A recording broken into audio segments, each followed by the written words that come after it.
Nel, ano yung detalye nitong resulta ng pinakabagong Pulse Asia Survey? Yes, nananatiling ang inflation, dagdag sahod at pagsugpo sa kahirapan ang pangunahing paring urgent national concerns ng mga Pilipino. Batay sa latest Pulse Asia Survey result, sa 1,200 respondents na tinanong, pagkontrol sa inflation ang pangunahing alalahanin ng mga Pilipino na may 72%, dagdag sahod na may 40%, 28% ang nagsasabing dapat lumikha ng trabaho at pagsugpo sa kahirapan na may 25%. Kumpara sa September 2023 survey result, ang salary hike ang bahagyang bumaba ng 9 percentage points. Samantala, nananatiling nakuha ni na Pangulong Ferdinand Marcos Jr. at Vice President Sara Duterte ang majority approval ratings.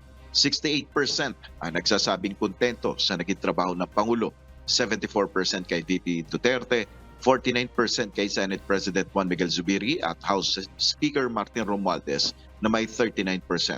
Ayon sa Pulse Asia, halos hindi nagbago ang ratings ni na PBBM at VP Sara kumpara sa nakalipas na survey.